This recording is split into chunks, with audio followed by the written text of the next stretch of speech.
সৃষ্টিগতভাবে আপনার রাজনীতি করা, এই রাজনীতি করার অধিকারটা এটা কোনো সরকারের দেওয়া অধিকার নয়, এটা কোনো রাষ্ট্রের দেওয়া অধিকার নয়, এটা কোনো দলের দেওয়া অধিকার নয়, এটা জন্মগত অধিকার নয়, এটা সৃষ্টিগতভাবে এই অধিকার আল্লাহ আপনাকে দিয়েছেন। আপনাকে তৈরি করেছেন এই পৃথিবীতে শাসন কার্য অংশগ্রহণের জন্য। শাসন কার্য অংশগ্রহণ করতে গেলে আপনাকে হয় নেতা হতে হবে, নয় দল করতে হবে, নয় কর্মী হতে হবে, নয় সমর্থক হতে হবে, নয় ভোটার হতে হবে, নয় এমপি হতে হবে, মন্ত্রী হতে হবে, চেয়ারম্যান মেম্বার হতে হবে। কোন না কোন একটা স্তরে থাকা আপনার জন্য ফরজ। এই ফরজকে উপেক্ষা করা জায়েজ নয়, হারাম, কবিরা গুনাহ।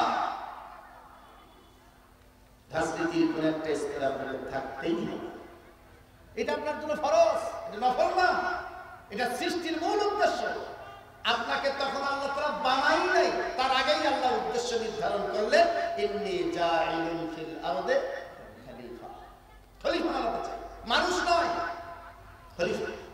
রাজনীতি করতে চাই এই প্রজাতি দিয়ে। ভাইরা আমার, যখন বানা শেষ হয়ে গেল, বাইরের মাটি থেকে আমাদেরকে আল্লাহ তাআলা তৈরি করলেন, যার কারণে মানুষের শরীর কাটলে মাটি নাই, কিন্তু মানুষ কিসের তৈরি? আরেকটু জোরে বলেন। আপনার শরীরের গোটায়, গোটা শরীরের কোন একটা জায়গায় মাটি দেখাতে পারবে? এক ফোঁটা মাটি আছে? নাই তো। কিন্তু মাটির উপাদান, মাটির নির্যাসে সমস্ত মাটির উপাদানের যে নির্যাস আপনি খান, এই মাটির উপাদানের নির্যাস থেকে আপনাকে তৈরি করা হয়েছে, আমাকে তৈরি করা হয়েছে। এর জন্য মানুষ কিসের তৈরি? আরো যারা বলেন।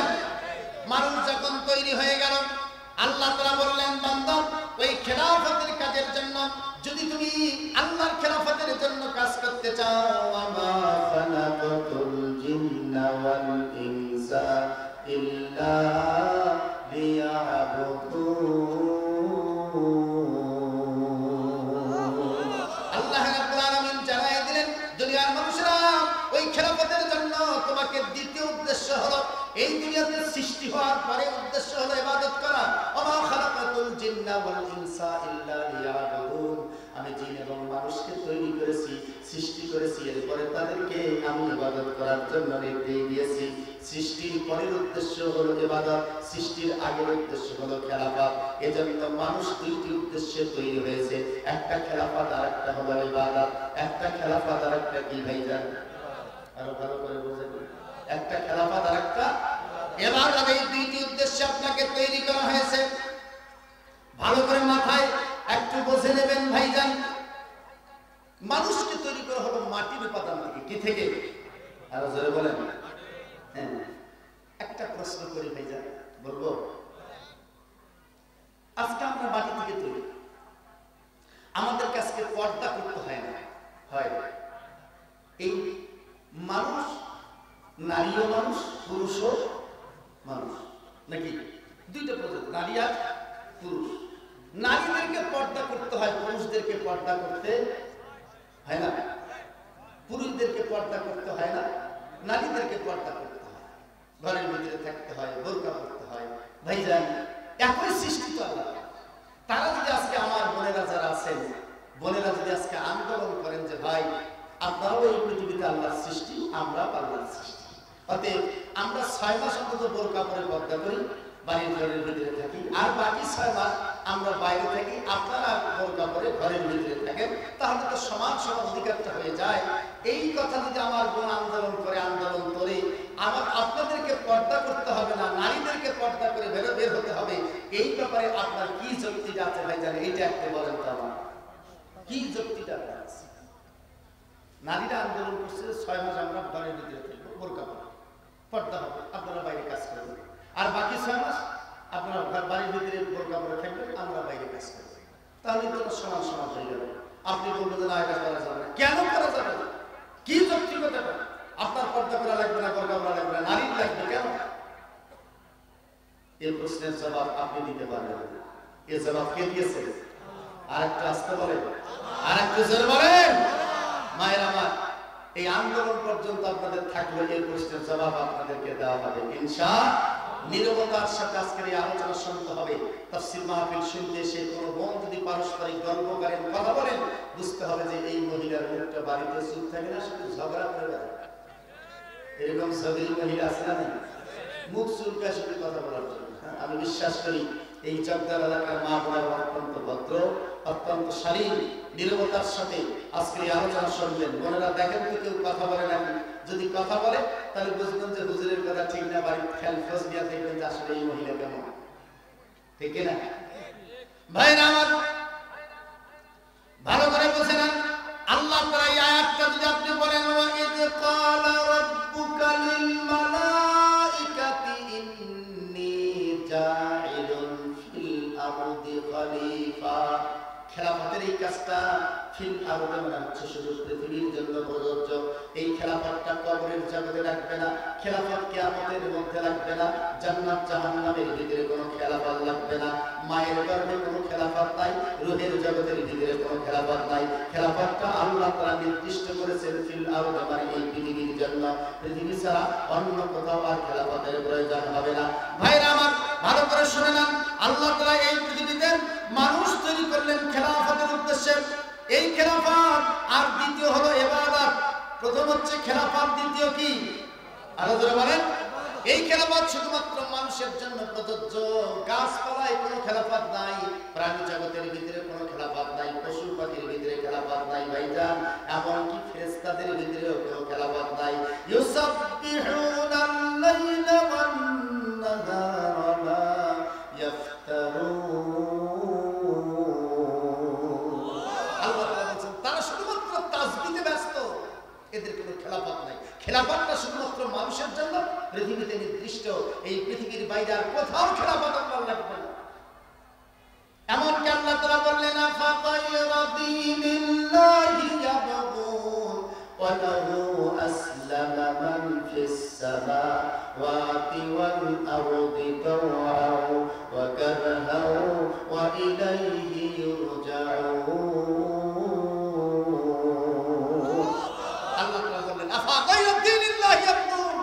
তোমরা কি আল্লাহ তাআলার বিধান ছাড়া অন্য কারো বিধান চাও? মিয়া ওয়ালা আল্লাহ তাআলা নিজেই বললেন, ওয়ালা হুয়া আসলামা মান ফিস সামাওয়াতি ওয়াল আরদ। আসমান এবং জমিনের সকল সৃষ্টি আল্লাহর আইন মেনে মুসলমান হয়েছে, শুধু তুমি মুসলমান হতে বাকি। সকল সৃষ্টি আইন মানে কার? আল্লাহ। তারা মুসলমান, ওয়ালা হুয়া আসলামা, তারা মুসলমান হয়েছে। মান ফিস সামাওয়াতি ওয়াল আরদ, আসমান এবং জমিনের সকল সৃষ্টি তারা মুসলমান। গাছ মুসলমান, পাহাড় মুসলমান, নদী মুসলমান, সাগর মুসলমান, পশু পাখি মুসলমান, সব মুসলমান। কার আইন মেনে? বলেন। মুসলমান হওয়ার জন্য আইন মানতে হবে কার? শুধু এই মুসলমান হওয়ার পরে নাই কারা? মানুষ। মানুষ আল্লাহর আইন মানে, মানুষের আইন মানে। এই জন্য মানুষের আইন যে মানুষ মানে সে প্রকৃত মুসলমান হতে পারে। ভাইরা আমার ভালো করে শুনে নেন ভাইজান, একটা কথা আজকে বলে দিতে চাই। এই বাল্বটা তৈরি করেছে, এই বাল্বটা আলো দেওয়ার জন্য তৈরি করেছে। বলেন তো, বাল্বটা যদি ফিউজ হয়ে যায়, আলো যদি না দেয়, বাল্বটা রাখবেন না ফালাই দেবেন ভাইজান? এই মাইকটা যদি অসল হয়ে যায়, রাখবেন না ফালাই দেবেন? ভালো করে বোঝেন, রাখবেন না ফালাই দেবেন? যে উদ্দেশ্যে জিনিসটাকে তৈরি করা হয়েছে সেই উদ্দেশ্য যদি হাসিল না হয়, তাহলে ওই জিনিসটাকে আপনি যেভাবে ফালাই দেবেন। যেই দিন এই পৃথিবীর সৃষ্টির উদ্দেশ্য আল্লাহর খেলাফত কায়েম করেন, পৃথিবীতে যেই দিন একজন মানুষ আল্লাহর খেলাফতের পক্ষে থাকবে না, আস্তে করে সেই দিন এই পৃথিবীটাকে আল্লাহ তাআলা ফালাই দেবেন। এইটার নাম হবে কিয়ামত। এটার নাম কি? কিয়ামত কেমনি হবে রে ভাই? এত সুন্দর পৃথিবীটা আল্লাহ কেন কিয়ামত দেবেন? কেন নষ্ট করবেন? কারণ ওই যে উদ্দেশ্যে এই বাল্বটা এত সুন্দর, এখন এটা যে উদ্দেশ্যে তৈরি হয়েছে, এই উদ্দেশ্য হাসিল না হলে বাল্বটাকে গাছ থেকে ফালাই দেবেন যত সুন্দরই হোক। ঠিক এই পৃথিবী আল্লাহ তৈরি করেছেন। যদি এই পৃথিবী খেলাফতের পক্ষে একজন মানুষ যেদিন পৃথিবীতে থাকবে না, আল্লাহ এই পৃথিবীকে রাখবেন না। পৃথিবীর সৃষ্টির উদ্দেশ্য ব্যাহত হবে, আস্তে করে পৃথিবীকে ব্ল্যাক হোলের ভিতরে ঢুকাই দেবেন। এইটার নাম হবে কিয়ামত। এটার নাম কি? আর একটু জোরে বলেন। এইটার নাম হবে কিয়ামত। কিয়ামত এমনি হবে না, কিয়ামতের জন্য হবে ভাইজান। অতএব এই খেলাফত এবং একটা হলো কিয়ামত। খেলাফতের মালিক কে? আল্লাহ। আর কাজকে বলেন আল্লাহ। আর জোরে বলেন আল্লাহ রাব্বুল আলামিন জানায় দিলেন, কুলিল্লাহুম্মা মালিকাল মুলকি তুতিল মুলকা মান তাশা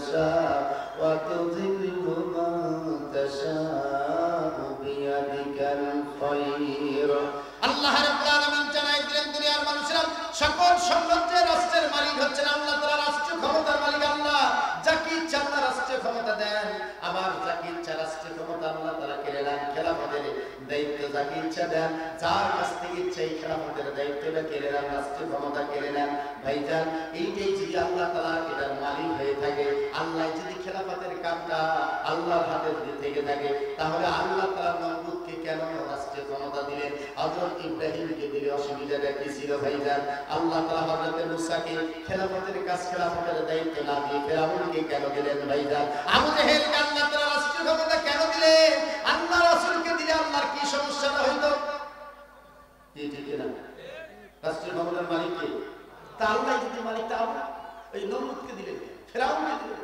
আবু জেহেলকে দিলেন কেন এই 13 বছর যাবত আমাদের শৈলতান্ত্রিক আন্দোলনে তাদেরকে দিলেন কেন না দিলে তো পারতেন না কে দিয়েছে তাদেরকে কে দিয়েছে ভাইজান কেন দিলেন এদেরকে দিলেন কি যৌক্তিকতা জানার দরকার আছে না নাই আরে জোরে বলেন আছে না নাই ভাইরা আমার এই প্রশ্নের জবাব আপনি আমি দিলে হবে না আল্লাহই দিয়েছেন বলবো ভাইরা আমার আল্লাহ রাব্বুল আলামিন এর পরে জানাই দিলেন তুইজ্জু মান তাশাউ ওয়া তুযিল্লু মান তাশাউ বিয়াদিকাল খায়র ইন্নাকা আলা কুল্লি শাইইন কাদির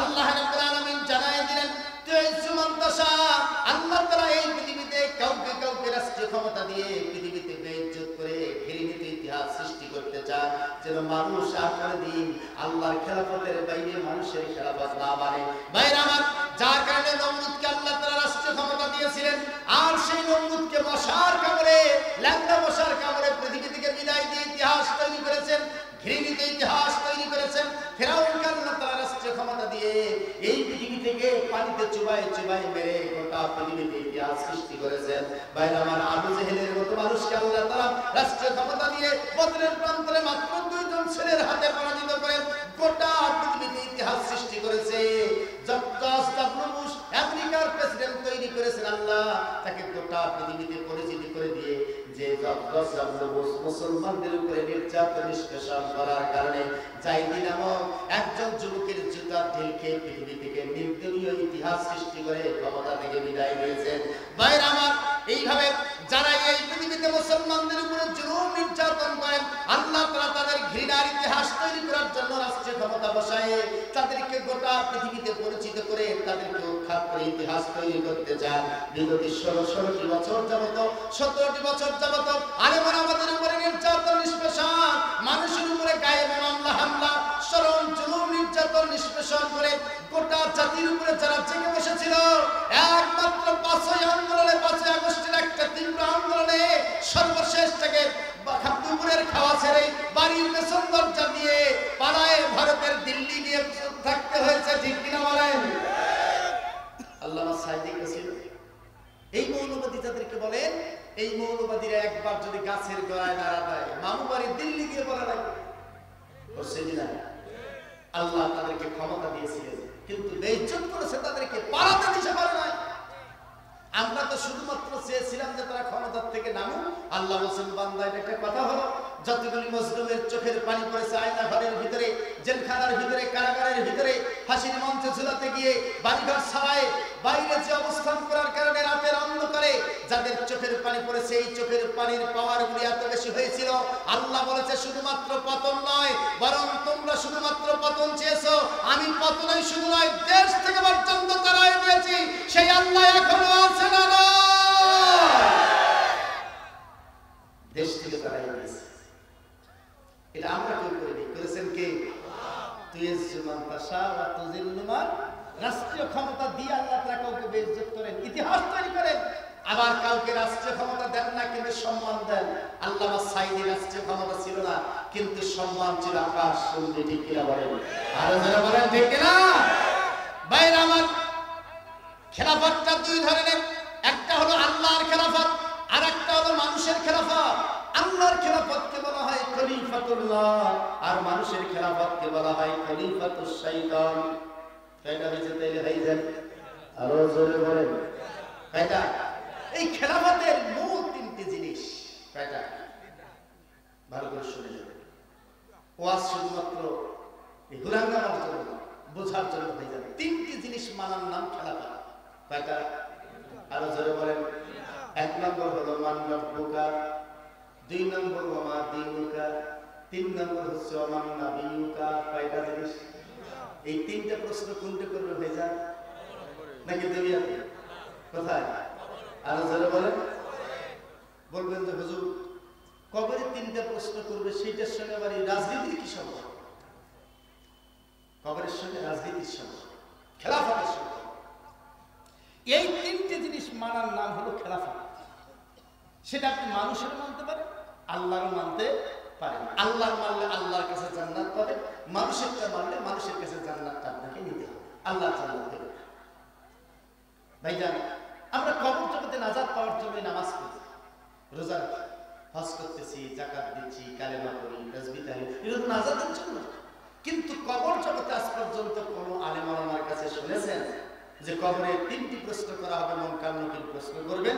এই তিনটি প্রশ্নের ভিতরে, আপনার এই কবর জগতের তিনটি প্রশ্নের ভিতরে কোনদিন আপনাকে জিজ্ঞেস করা হবে, বান্দা কয় রাকাত নামাজ কায়দা করে আসছে বলে যাও, কবরে কি এই জাতীয় কোনো প্রশ্ন করা হবে ভাইজান?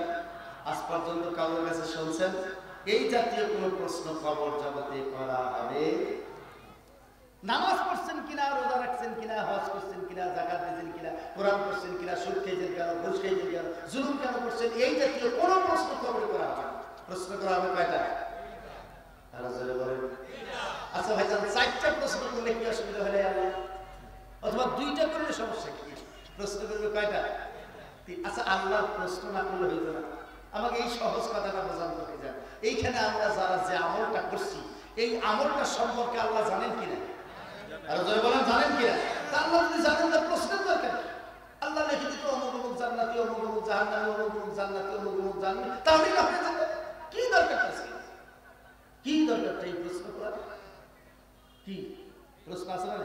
আল্লাহ তো সবই জানে, তো প্রশ্ন করা দরকার। সে আবার প্রশ্ন নামাজ রোজা হজ জাকাত যেগুলা এতদিন যাবত নাজাতের জন্য করবে, এগুলোর কোনো কথা নেই। কথা কয়টা? আর জোরে বলেন।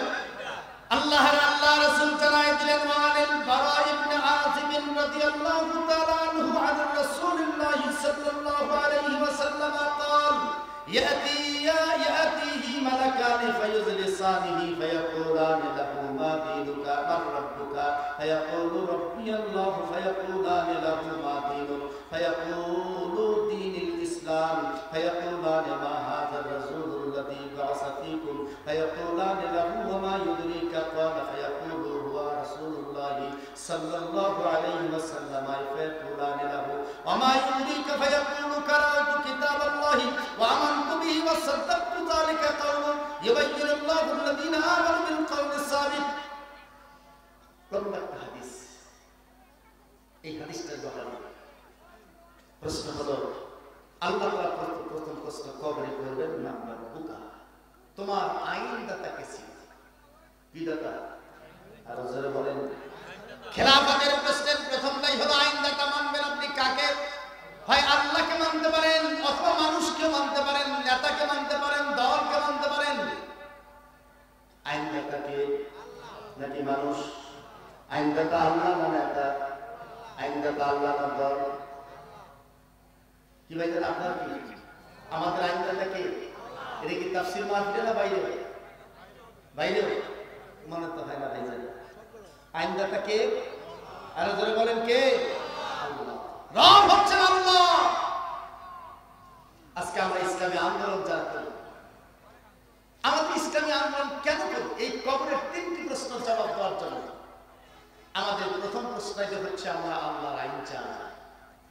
আজকে এই দেশে আওয়ামী লীগ আছে ভাইজান, বিএনপি আছে, জাতীয় পার্টি আছে, অন্যান্য অনেক দল